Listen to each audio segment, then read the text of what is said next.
Découvrons ensemble le Haut-Richelieu moderne par ses histoires anciennes. C'est de l'Histoire ancienne, une nouvelle série web hebdomadaire, une capsule par semaine portant sur l'histoire du Haut-Richelieu.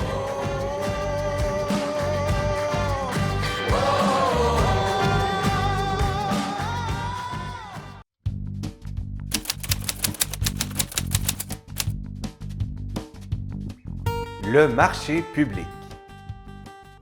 Êtes-vous un petit peu curieux si je vous dis que notre marché public est l'un des rares marchés traditionnels toujours en opération? Voici un peu de son histoire.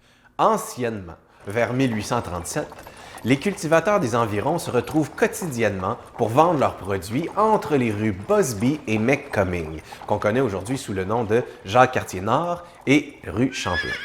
C'est donc à l'emplacement actuel de la rue Place du Marché qu'avait lieu le premier marché public de la région.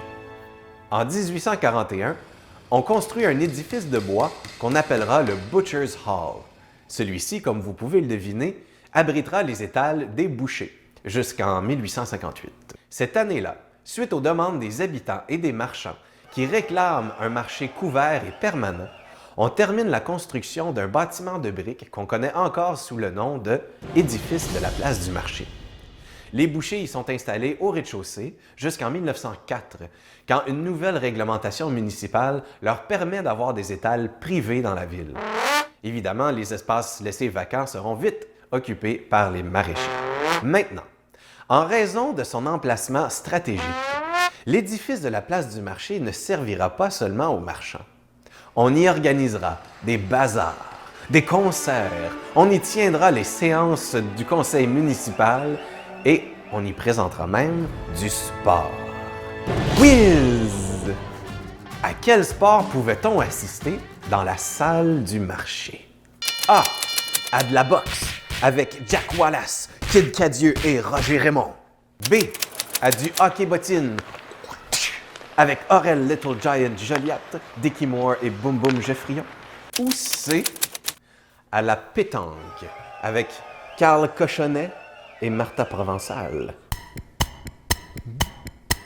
La réponse est A. On y assiste à des combats de boxe.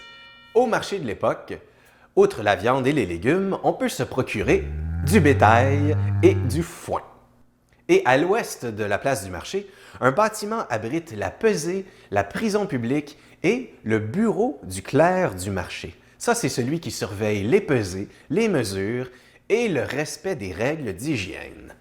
Et il faut dire qu'à l'époque, on tolère les fumeurs et les cracheurs dans la bâtisse du marché. C'est dans cet édifice, qui possède une grande valeur patrimoniale, qu'on trouve aujourd'hui le musée du Haut-Richelieu, installé dans deux bâtiments fusionnés, celui du marché et la station de pompe. On vous en parle dans un autre épisode.